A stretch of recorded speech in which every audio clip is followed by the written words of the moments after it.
감사하며 예배할 수 있도록 우리 하나님께서 어려운 이 한 해의 전반부 그래도 때를 따라 도와주셨고 함께 해주신 은혜를 감사합니다. 우리 찬양대 찬양했는데 여러분도 같은 마음이셨을 줄로 믿습니다. 하나님 감사했습니다. 감사의 찬송의 영광의 박수 한번 드리겠습니다. 우리 찬양대에게도 감사의 박수 드리겠습니다.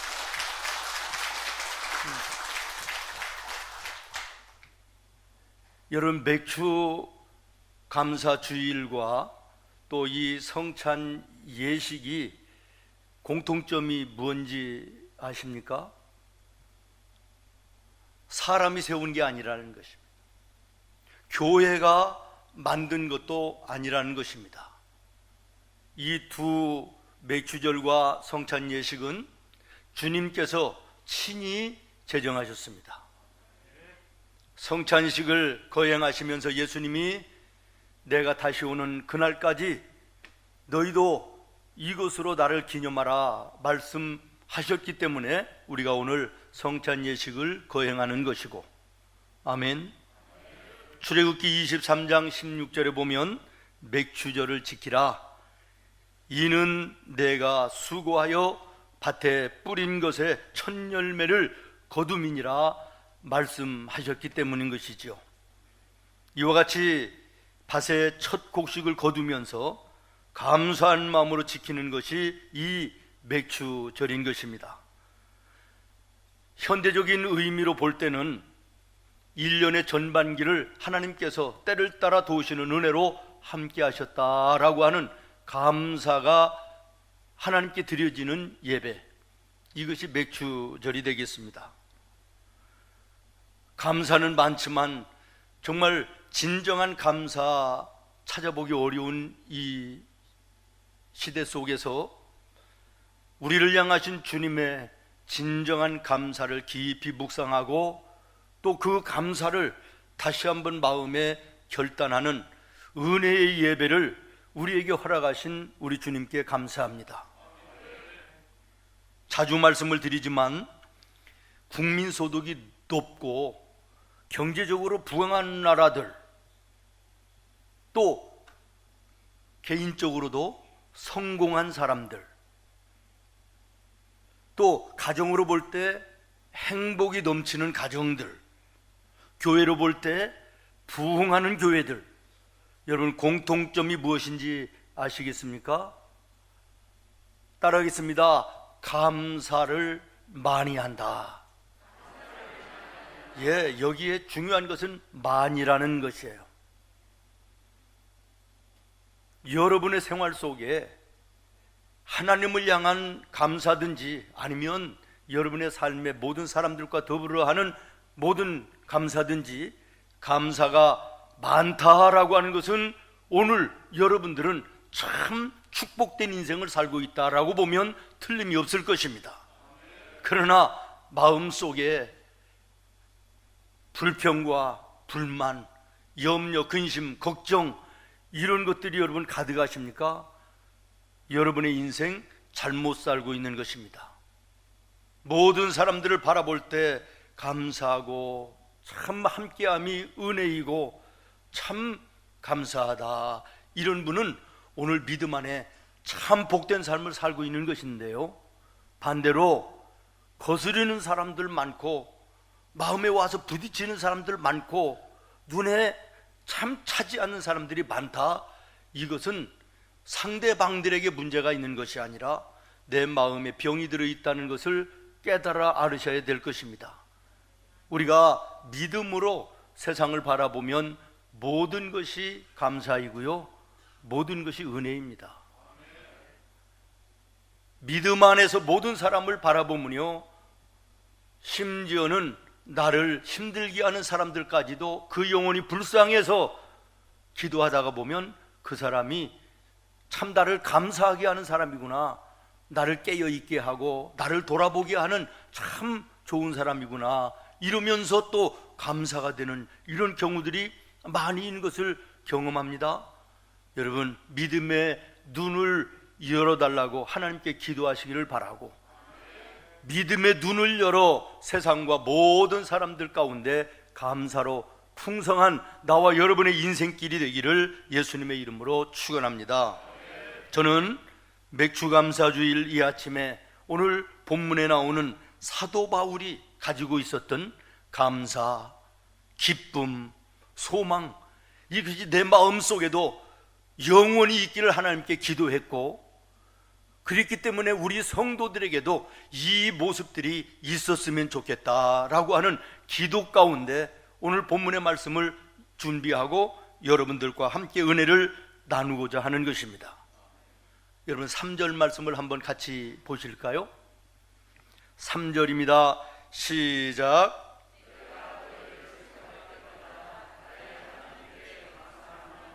아멘.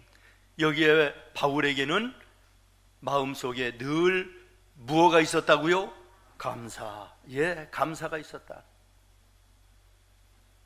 빌립보 교회와 성도들을 생각할 때마다 마음속에 하나님 앞에 늘 감사가 넘쳤다라고 하는 것입니다. 저도 이 말씀을 읽고 묵상하면서 하나님, 저도 이와 같은 모습이 있음을 감사합니다.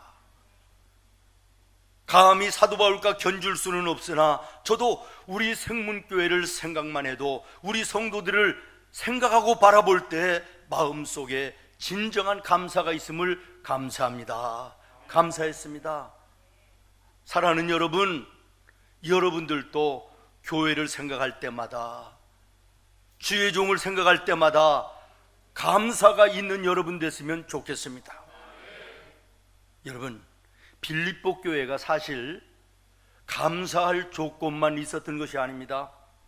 성도들 모두 100%가 정말 사도 바울이 바라볼 때 감사할 수 있는 성도들만 있었던 것도 아닙니다. 부족한 사람도 있고, 흠이 있는 사람도 있고, 실수하는 사람도 있고, 사도 바울의 마음을 힘들게 하고 어렵게 하는 사람도 있었다고 하는 것이 분명하지 않겠습니까? 심지어는 유오디아 순두개라고 하는 여인 둘이 있는데요, 이름까지 거명하면서 서로 싸워서 교회에 덕이 되지 않는 이런 경우들도 있었다고도 성경에 기록하고 있지 않습니까?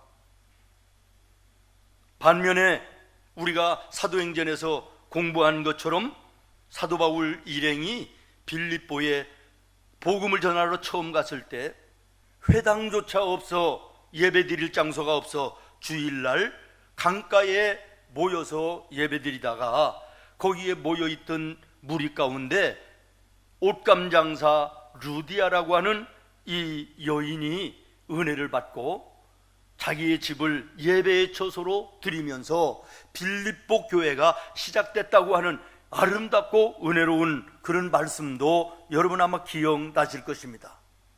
우리가 오늘 이 말씀에서 주목할 것은 좋은 일, 나쁜 일이 언제나 섞여 있는 것이 세상이고 인생이라는 것입니다.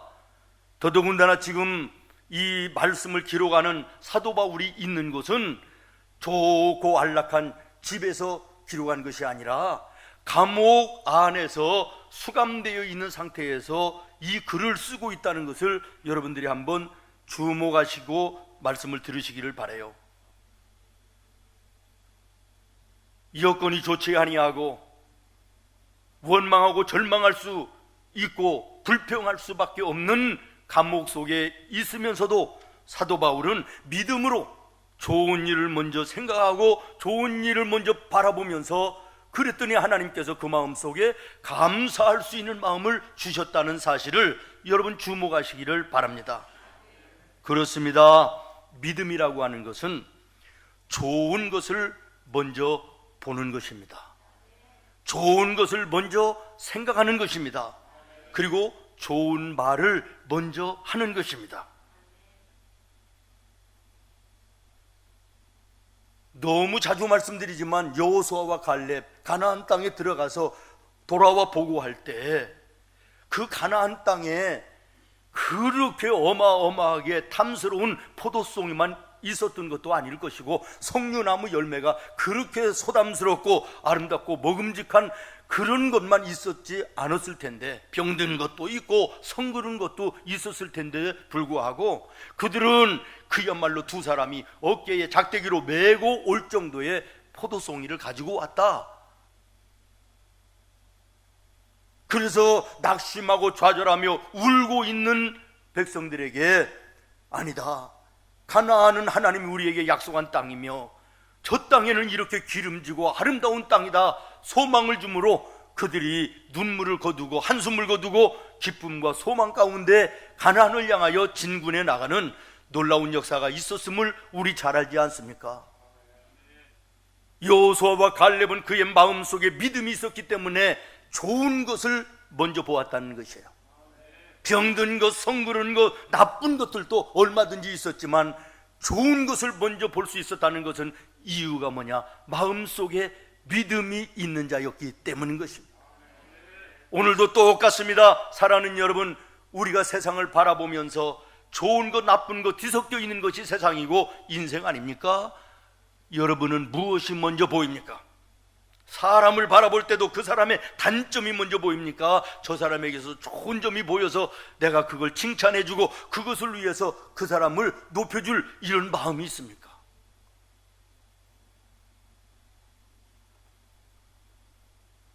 사랑하는 여러분, 제가 나이를 점점 먹어가면서 보니까요, 힘들고 어려운 일 있을 때 나를 위로해주고 격려해주고 이렇게 해주는 사람보다는 내가 좋은 일이 있을 때 내 일처럼 기뻐하며 좋아해주는 사람, 이 사람이 더 좋더라고요.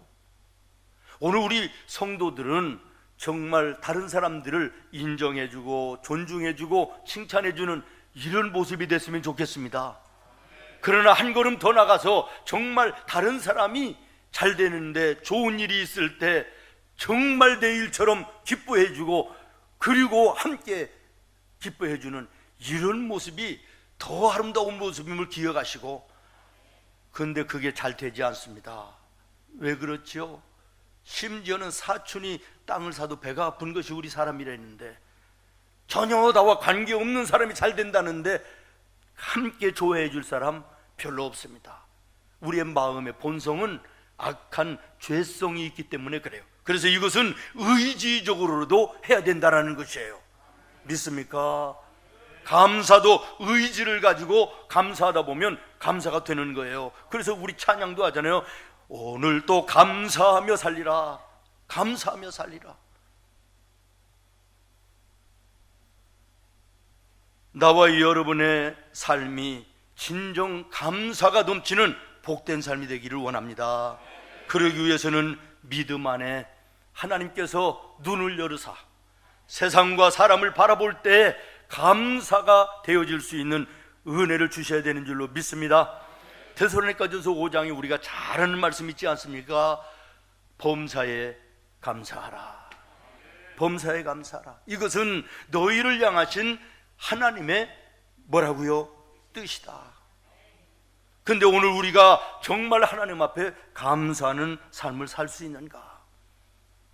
여러분, 축복을 많이 받아서 그 사람이 감사하는 것이 아니라 감사를 많이 하는 사람이 축복받은 사람임을 기억하시고 의지적으로라도 감사하며 사는 우리 성도들이 되기를 예수님의 이름으로 축원합니다. 믿음의 눈이 열리면요, 모든 것이 감사해요. 며칠 전에 본 그 텔레비의 광경이 잊혀지지 않아요. 계속해서 중학교 2학년짜리 딸, 멀쩡해요. 그런데 자기 의지로는 아무것도 못해요. 엄마 아빠가 없으면 세상을 살아갈 수가 없어요. 이쁘게도 생겼어요. 건강하게도 생겼어요.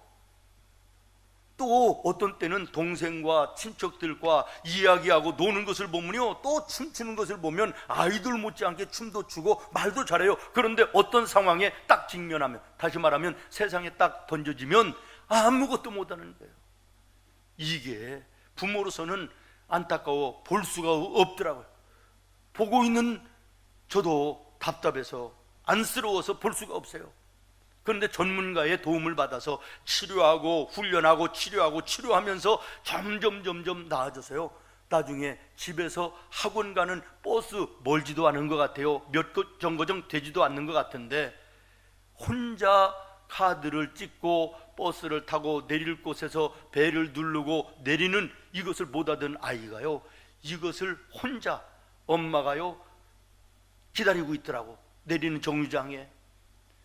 아니, 중학교 2학년 다 큰 멀쩡한 아이가 그 버스 몇 정거장 타고 와서 카드 찍고 누르고 내리는 이 모습 속에 그냥 부둥켜 안고 통곡하며 기뻐서 우는 엄마의 모습을 보면서, 야, 세상에 감사하지 못할 일이 어디 있나, 이런 생각을 했어요.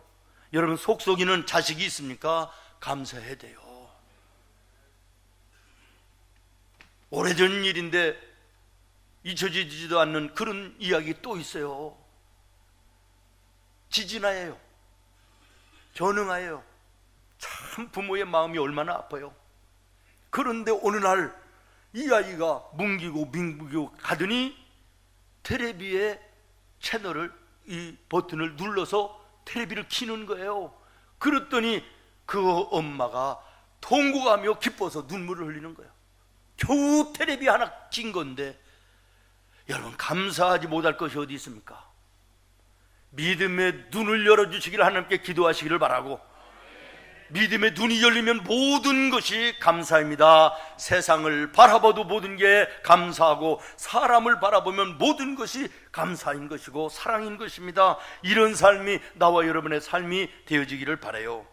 그 다음에 4절 말씀입니다. 시작. 간구할 때마다 너희 무리를 위하여 기쁨으로 항상 간구함은. 바울에게는 기쁨이 있었다는 것이에요. 저는 이 말씀을 곰곰이 묵상을 해봤습니다. 지금 사도 바울이 감옥에서 이 말씀을 쓰고 있다는 거예요. 그런데 기뻐서 하나님 앞에 기도하고 있다는 것이에요. 여러분, 기뻐서 기도를 했을까요? 아니면 기도하다가 보니까 기쁨이 생겼을까요? 여러분은 어떻게 생각하십니까? 저는 결론을 내렸습니다. 감옥에 갇혀서 기뻐할 일이 뭐가 있어요? 감사할 일이 어디 있어요? 원망하고 불평해도 시원치 않은 상황, 환경 아닙니까? 그런데도 기뻐했다는 거예요. 어떻게 기뻐할 수 있었을까? 하나님 앞에 무릎 꿇어 기도하다 보니까 그 환경조차도 감사였고 기쁨으로 하나님이 바꿔주셨다는 거 아니겠습니까? 저는 그렇게 믿습니다. 그렇습니다. 사랑하는 여러분, 기도할 때 하나님이 오늘 삶의 어려움을 변하여 기쁨이 되게 하시는 것입니다. 그리고 기도 없이 얻어지는 기쁨은 물거품과 같이 값어치 없는 것입니다.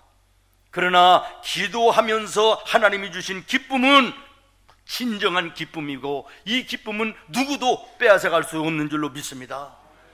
내 마음속에 있는 참된 이 기쁨은 누구도 앗아갈 수. 할렐루야. 여러분, 삶의 환경만 바라보지 말고 그 환경 앞에 무릎 꿇어 기도하다 보면 그 환경이 기쁨으로 바뀌어지고, 그 기쁨은 누구도 뺏어갈 수 없는 참된 기쁨이 됨을 기억하시기를 바랍니다. 사도 바울을 보십시오. 투옥 상태입니다. 절박한 상황입니다. 외로움과 고난입니다. 그러나 그의 기도를 보십시오. 하나님, 나를 왜 여기다 던져 넣으셨습니까? 나를 좀 이 감옥에서 나가게 해주십시오. 자유하게 해주십시오. 이런 기도가 없습니다. 에베소 교회와 빌립보 교회, 그 이외의 초대교회의 모든 교회들, 특별히 오늘 말씀에 보면 빌립보 교회와 빌립보 교회 성도들을 위하여 하나님께 간절히 기도할 때 하나님께서 그의 마음속에 기쁨을 허락해 주셨다라는 것입니다. 기쁨이라는 단어가 영어로 우리가 잘 아는 것처럼 joy 아닙니까? J-O-Y. 어떤 분이 그렇게 얘기를 했더라고요. 이것이 성경적이다. 왜? 성경에 뭐라고 말씀하시죠? 너희는 먼저 위로는 하나님을 사랑하고, 아멘. 그 다음에는 내 이웃을 사랑하고, 그 다음에 너라고 말합니다. 이것이 예수님이 성경에서 성도들에게 말씀하시는 명령이에요. 너희는 먼저 하나님을 사랑하고, 그 다음에 이웃을 사랑하고, 그 다음에 너 자신을 사랑하는, 이것이 주님이 원하시는 것인데, 여기 조이의 J는 지저스, O는 아더, 이웃들을 얘기하는 것이고, 그 다음에 마지막에 Y는 yourself, 너 자신을 얘기하는 것이다. 의미 있는 말이라고 저는 생각했습니다. 그렇습니다. 하나님을 위로 사랑하고 그 다음에 이웃을 사랑할 때 내 자신이 정말 예수 안에서 참된 기쁨을 누리는 은혜로운 인생을 살 수 있다라고 하는 말씀인 줄로 믿습니다. 그렇게 살 수 있기를 예수님의 이름으로 축원합니다. 그 다음에 마지막으로 6절 말씀을 읽겠습니다. 6절입니다. 시작.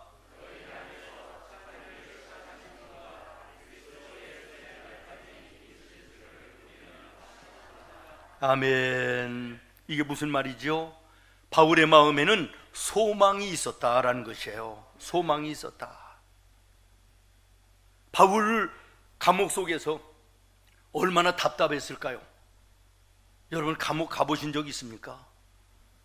저도 잠깐 갔다 왔는데, 아니 엄청나게 뭐 잘못해서가 아니라 젊은 날 객기로 어느 집 하나를 좀 부쉈는 일이 있어요. 하나님을 떠났을 때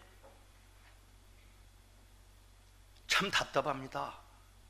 그 당시에, 지금은 뭐 그렇지 않다고 그러는데 엉망입니다. 그야말로 냄새에 뭐 있고 살 수 있는 환경이 아닙니다. 낙심될 만하고 절망될 만하고 매사가 원망하고 짜증나는 일이 계속될 수밖에 없는 그런 상황 속에 지금 사도 바울이 있었다라는 것이에요. 그러나 사도 바울은 거기에서 낙심하지 않습니다. 오히려 기도하면서 감사하고 기뻐하고 그리고 소망으로 넘치는 하루하루를 살았다라는 것입니다. 그러면서 밖에서 자유하고 있는 사람들에게 오히려 너희 하나님을 향하여 소망을 가지고 인생을 살아라, 신앙의 길을 걸어가라고 권면하고 있다는 것이에요. 주객이 전도된 모습 아닙니까? 아니 감옥에 갇혀 있으면서도, 소망이 없는 상황 가운데 있으면서도 지금 자유하고 있는 밖의 세상 사람들을 향하여, 성도들을 향하여 소망을 가지라는 것입니다. 여러분, 이렇게 할 수 있었던 이유가 어디 있었을까요? 믿음 안에서의 고통은 견딘 만큼 강하여지고 이긴 만큼 축복이 된다는 사실을 믿음 안에서 사도 바울은 터득했기 때문에 그런 줄로 믿습니다. 여러분, 두려움과 어려움이 없이 세상을 사는 사람이 어디 한 사람이나 있겠습니까? 어떤 사람은 그 두려움과 어려움에 붙잡혀서 고통하는 인생을 걸어가는 사람이 있고, 어떤 사람은 그 두려움과 어려움을 믿음으로 사로잡아 소망 가운데 승리하며 나가는 사람이 있을 뿐인데, 오늘 나와 여러분은 어떤 삶을 살고 있습니까? 그리고 믿음의 성도들은 어떤 삶을 살아야 마땅한 것입니까? 말씀을 마치겠습니다. 나를 생각하든 가정과 사업을 생각하든 오늘 어려운 현실만 바라보지 마시고 미래에 하나님이 함께 하실 그 믿음의 소망을 여러분들이 가질 수 있기를 바랍니다. 합력하여 아름답게 하실 그 주님의 약속을 가지고 소망 가운데 하루하루를 승리하며 살 수 있는 우리 성도들 되기를 예수님의 이름으로 축원합니다. 오늘 바울은 비록 감옥 안에 있었지만 주 예수 그리스도를 바라보며 언제나 무엇이나 기도의 무릎을 꿇을 때 하나님이 주시는 감사로 살았습니다. 기뻐하며 살았습니다. 소망 가운데 살면서 오히려 자유하고 있는 사람들에게 소망을 가질 것을 선포하고 살았습니다. 이 모습이 나와 여러분의 모습 되기를 바라고 사도 바울의 이 아름다움이 나와 여러분의 인생의 아름다움 되기를 예수님의 이름으로 축복합니다.